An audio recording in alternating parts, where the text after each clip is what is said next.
I'm joined by an amazing group of men. We've got 300K guys. We got a 50K guy that we snuck in, so don't tell anyone. We're really excited to hear from him, though. So to start things off, I'm actually just going to go down the row. I want you guys to introduce yourself, because I'm a lazy host, and then also tell us where you came from to run this weekend. I'm Craig Hunt, and I am coming from Flagstaff, Arizona. Flagstaff in the house. I'm Eric Lagerstrom. I came from Bend, Oregon.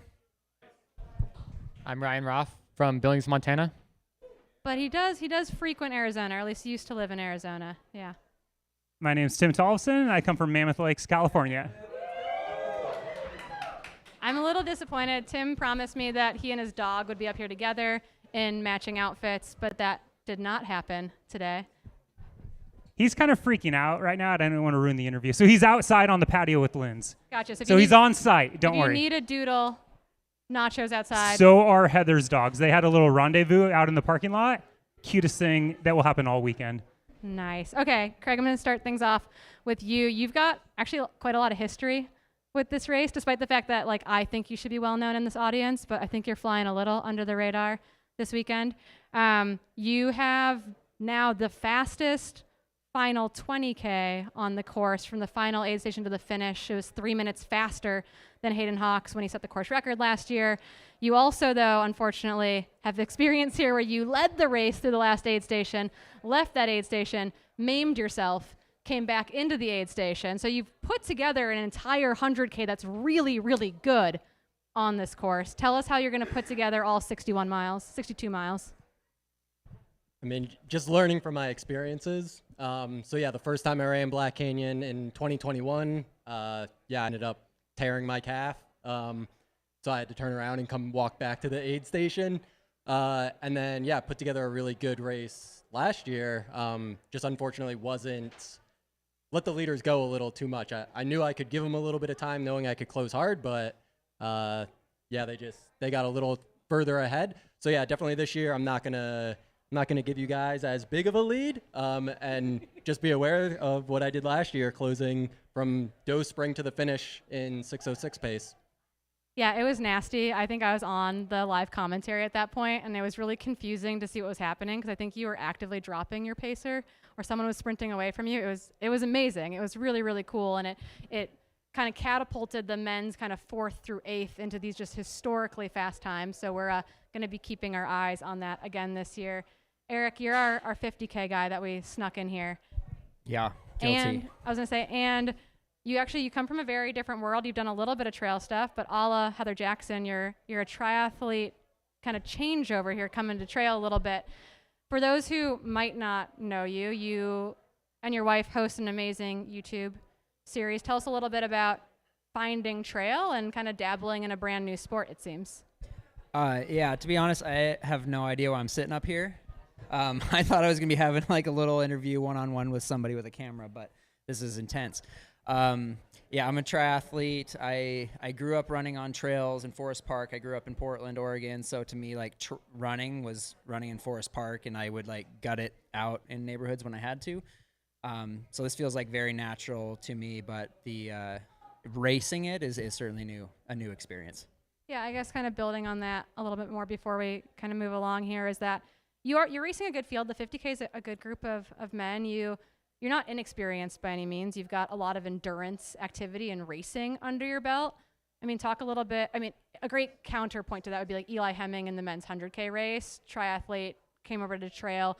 You have a lot of race experience under your belt. So how are you going to be utilizing that experience, even though it's a different style of race? My primary distance as a triathlete was 70.3 racing, which is at the pro, pointy end of the race, 3 hours, 40 minutes, which is pretty much exactly how much time we're going to be spending doing 50Ks. So going hard for that length of time isn't something I'm unused to. And fueling, trying to get in the most amount of calories possible, totally normal. The pace for a 50K is slightly slower than we're going to be running in a half marathon in a triathlon, obviously, but it's not preceded by 3 hours of running. It's you're swimming and you're biking, and then you get to the run theoretically with less heavy legs if you've done it properly. So it's different, but it's similar in terms of, I think, the feel. Yeah, I think that we saw the same thing with Heather when she came into the sport as well. Coming off of Ironman experience into that 100K to 100 mile distance was comparable to the 100K run for sure. So Yeah, excited to see what you can do this weekend. me too. Thanks. No pressure. Ryan, when I was like setting up for this this panel today, I was like, man, Ryan, you know, you were the only guy that beat David Roach last year, which is a pretty big deal. He had a pretty good season. And I was like, man, does he have the experience to really like lay it down at the front of this race in 100K? And then I was like going back through your results, and you've put yourself out there actually a number of times. You've run 100Ks, you've run 100 mile. You're not new to this distance by any means, but you've had big swings that I would say come with maybe like performances that miss your true ability. Tell us a little bit about how that experience is setting you up to hopefully put together a complete race tomorrow. Yeah, I've just tried to learn a lot from my past, you can call them failures, but maybe just misses, and just take away something from each one. A lot of it has been nutritional, so just trying to solve that piece of the puzzle has been, big for me. For this race, it'll be a combination of trying to pace evenly, mentally and physically, kind of just stay mentally calm early on, and then also just hitting my hydration and nutrition, because a lot of the times it's I get to the last 10 or 15 miles and I'm, bonking. So as long as I can nail my nutrition, that shouldn't happen in this race. And it's all about execution, because everybody's fit, everybody's ready to go. So just got to get those carbs in, get those fluids in. Nacho. Okay, I guess building off that too. So it sounds like you've learned these lessons. You're ready to implement some changes. Nutrition has been one of those.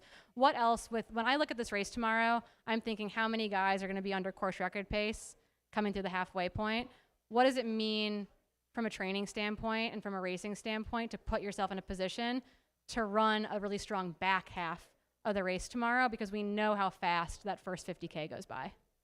Yeah, so I've been doing some work on like fatigue resistance, really pounding those downhills, because if your legs are shot, you can't really use them in the second half. So making sure you really got strong quads, and then also mentality-wise, just practicing at the end of long runs, having that mentality of staying present and staying positive, instead of just thinking like, oh, how much left, how much of this do I have left, and letting the negative thoughts come in. But just focus on being consistent in training, and getting ready to go the full distance instead of just 2/3 of the race. Yeah, we'd like to see everyone. I would like just like a drag race from Table Mesa to the finish. That would be ideal for me in studio. So if we can make that happen, that'd be awesome. Tim, you're not a Masters athlete. I will be next month. Okay, so we're squeaking under here. I'm a couple weeks from my 40th, so Okay. yeah, almost there. Yeah, I was reflecting with someone about this recently, about like you and Tyler Green and kind of this like group of athletes where we do have a tendency to put you in a category to be like, oh, are they going for the Masters record, or like how's it going to play out? Like coming into a race like this, your goal obviously isn't to be the fastest 39-year-old, it's to be the fastest person in the race. Talk a little bit about what it's meant in preparation for this race to give yourself that shot and that opportunity. Well, what if I say that is my goal? Is I want to just be the fastest 39-year-old in the That's race? fine. I'm wrong. Correct me. Then we'll see. Post race, Saturday we night. can decide like what qualifiers Depending you need. on which goals I hit. Yeah, cool. But Lindsay and I were just recently talking about this, and I had a run with my buddy Rod, who lives in Mammoth.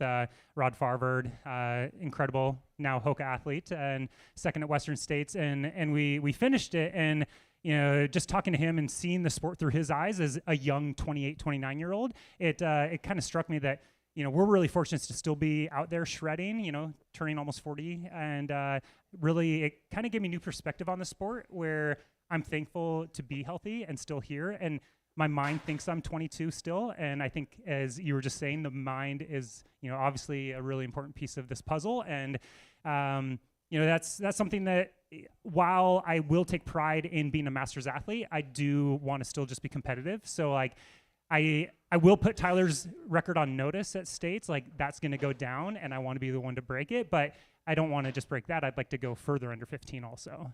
Yeah, I think that's really important. You and Rod actually had really interesting races last year where you weren't off your splits. Like you guys were running in positions throughout the race where we were like, yeah, that's where we thought they needed to be.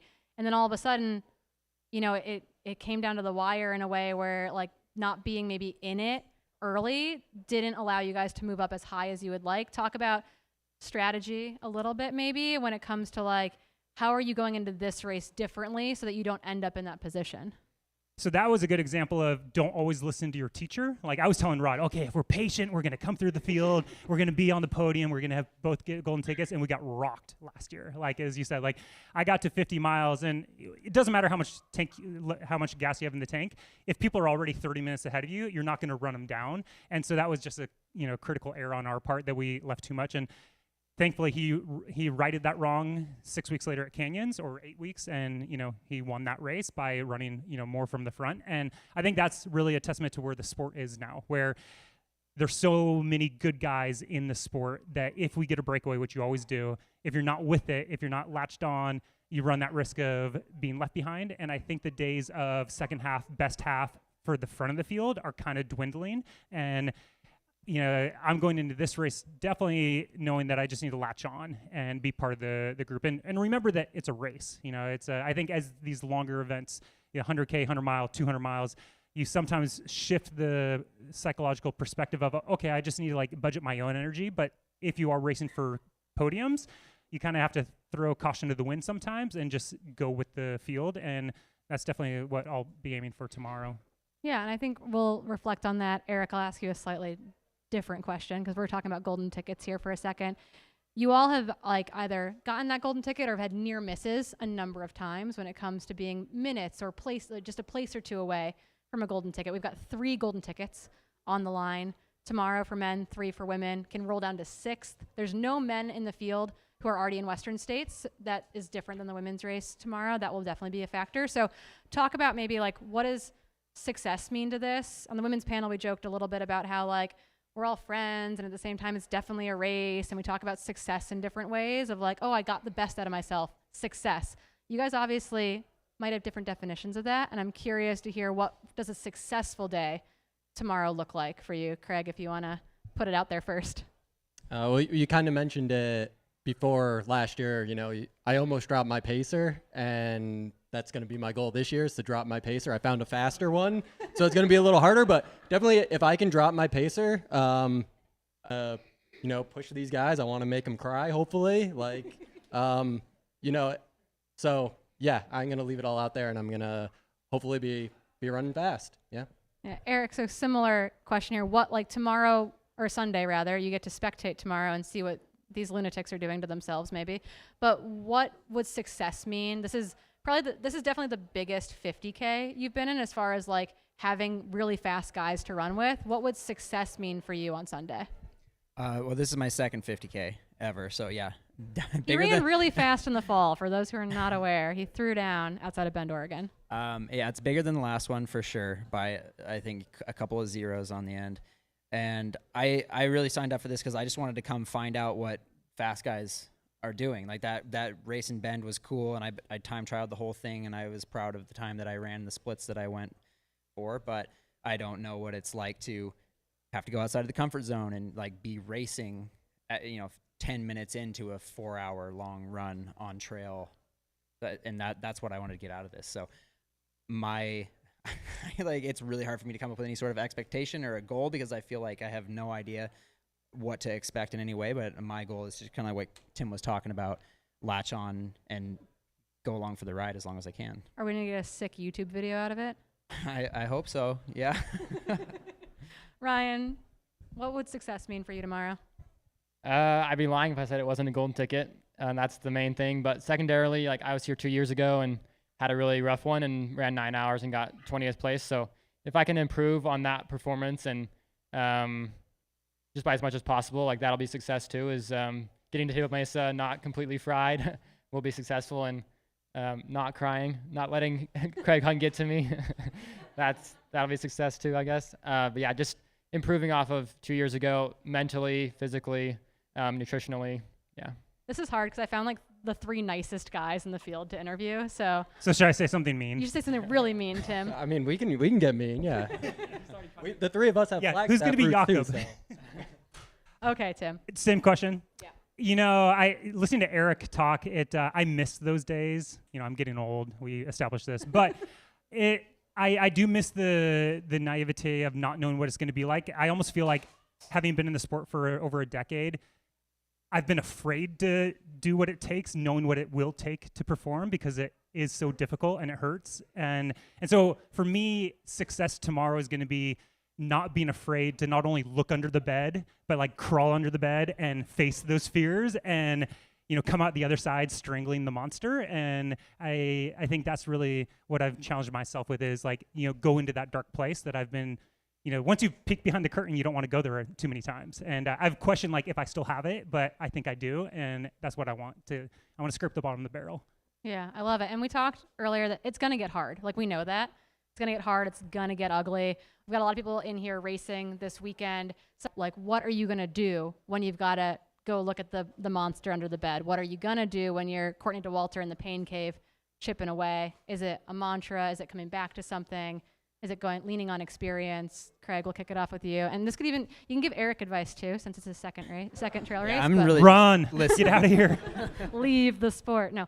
Craig, what do you got? I mean, honestly, I'm really mean to myself. Like, kind of like, I kick myself in the butt. Like, hey, keep going. Like, you're here, but if I'm hurting, like, my competitors have to be hurting just as much, if not worse. And pain's only temporary, so when you get into that dark spot, when you face that monster, like, just know that you can get out of it, you can beat it. And there's always a downhill, you know, coming up, or an aid station that you can reach that can definitely bounce you back, and you know, your race can turn around. Eric, maybe I'll ask you this question after the race on Sunday too. But I mean, I think I asked Heather the same question like 2 years ago, ahead of one of her first ultras, being like, hey, so advice for yourself tomorrow. But just like, again, you've got a lot of endurance racing experience. So when it gets hard out there, when you guys have been running really fast for 25, 26 miles, what are you going to use to get through that final 10K? On over the years and loved it, but my brain sort of works in terms of storylines. So like, I kind of come from a positive place. I'm not cussing myself out. I kind of get more into this, like, God, it would be so sick if like I didn't bonk now and I won, or like the thing and I came back from behind even though I'm 5 minutes down. That would be such a rad story. Like the YouTube video and would be like, really I have good. an opportunity to actually tell that story if I like actually make it happen. So like, I get excited about those storylines, and I'm like kind of playing that in my head of somebody like observing that happening, and I'm the hero in this like little story that I'm making up in my mind. Ryan, what about you? When things are going to get hard tomorrow, where are you going? Well, Craig's gonna be mean to himself. I'm gonna try to be nice to myself, because I get too mean to myself and it doesn't end well. So yeah, just trying to stay positive. I'm gonna try to use gratitude a lot. Where I'm training out in Billings, it's snowy and sub-zero temperatures, so being on trails again and being in this weather is gonna be a big like positive thing for me. And then also just focusing on my family. I've got a daughter and a son on the way, so that'll be really confidence boosting for me. Those things will get me through the hard times out there. What about you, Tim? I really need the money. Okay, I need that bonus.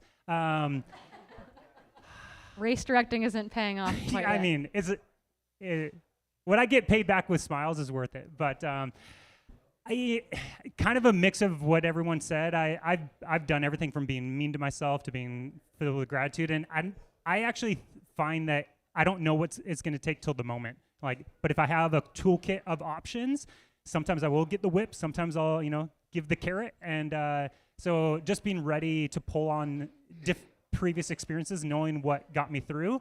And then the biggest thing is just reminding myself of the impermanence of that moment, which it will not last forever.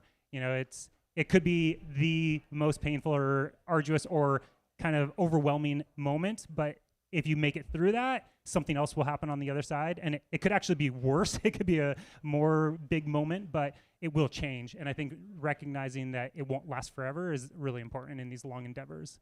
Yeah, I think that's really important. We've got some good cops and some bad cops up here, and I think that's actually really interesting. And a cool part of our sport is that we all approach it from these different directions, but still all have to make it from point A to point B in these races. We had some questions that came up right at the end of the women's bike for tomorrow because we've been practicing it. it sounds like, with Ryan. So let's talk a little bit about our nutrition plan for this weekend, and then all the shoe nerds, because it's a fast race, want to know what you're running in as well. So Craig, we'll kick it off with you. Yeah. Nutrition-wise, my stomach's pretty tough. Like, I've never really had nutrition issues, but I am going to take in about 90 carbs per hour, using mostly liquid carbs the first half, and then relying on liquid and gels with caffeine that second half. For a shoe, I'm just going to go with the Nike Zagama, my everyday training shoe on the trails. I'm really comfortable in it. And yeah. Eric, this still pertains to a 50K. What's the plan out there for Sunday? Yeah, I think I only have one aid station where I can have crew people at Bumblebee, so I'm just gonna do the Ultra Pack since I don't know. I think that's the thing to do. And I've got Tailwinds coming out with the high carb fuel, so I'll have like one of those packs in each of my bottles, and then I'll try to take on some extra water along the way and get 2 new bottles at Bumblebee. Sweet. And what shoes are you gonna be wearing? Man, I have not fully decided yet, but I just got a pair of the Solomon. I think they're the S Lab Ultra Glides. That sounds like a shoe name. They have like those wavy shoe bottom and like they're red on top. And then I also have some of the Hoka Tecton X3s. Also a shoe. I'm gonna decide sometime. Yeah, I'm gonna decide sometime. I'm a free agent, so I can wear whatever I want currently. Free agent, everyone. Yeah. Okay.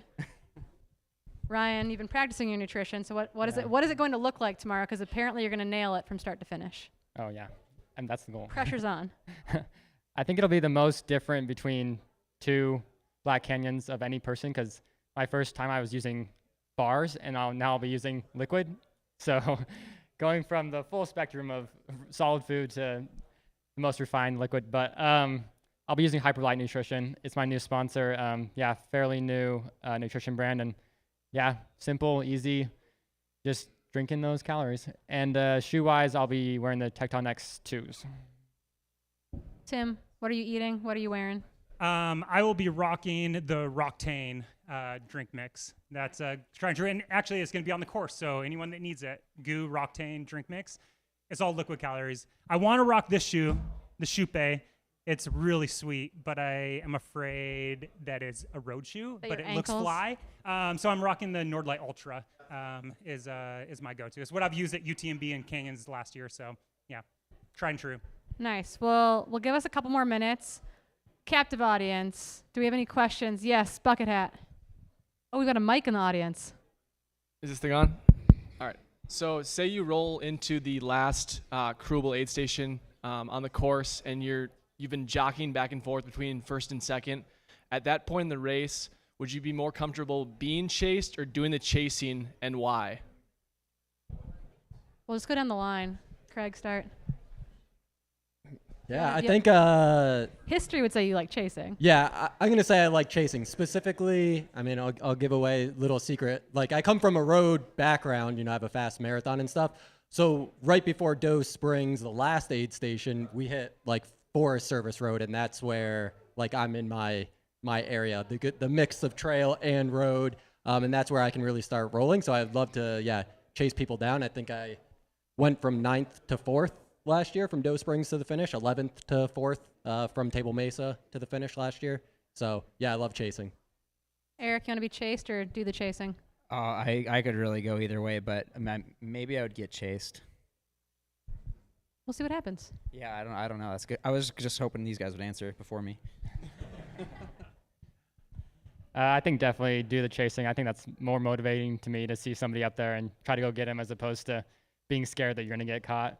I don't like running scared. It gives me pretty bad anxiety.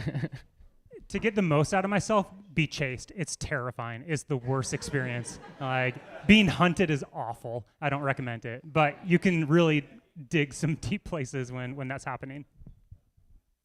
Any other questions for these guys? This is your opportunity, okay? They don't just like come and sit on stage very often. How many people are racing tomorrow?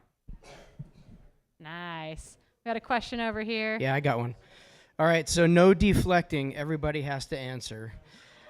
Who are you most fearful of towing the line with tomorrow? I love this. And that person doesn't have to be here. And Eric, I get your answer may be different than theirs. Who are you most afraid of? That is a good question, because I think there's quite a few people. So We won't tell them. okay, It's well, fine. obviously there's the guys up here. So Tim. I think he's got the experience. You know, Huberter from last year, you know, obviously, third fastest time on the course or right around there, fourth maybe. In road shoes. In too. road shoes, Hans Troyer. We're scared. I'm going to go, I'll say Hans Troyer. I think he's young, he's hungry, he's reckless. So mostly because he's reckless, I'm scared. Like if he can hang on, like it's scary. So yeah. Eric, do you know anyone on the start list tomorrow? No, I pretty intentionally didn't dive too deep into it because I think I'll just psych myself out immediately. So Perfect. I'm just. We'll ask you showing on up. Sunday. It'll be good. Ryan, who are you most afraid of? I wish I didn't look at the start line. My gut reaction was Eli Hemming. So, yeah. Yeah, basically Craig listed most of them. Ryan did, but I mean, it's not dodging, but Heather Jackson, like, she's reckless. She's a Hans Troyer, so. I love that so much. Do we have one more question? No. Yes? No. No more questions? Okay, let's give him a big round of applause.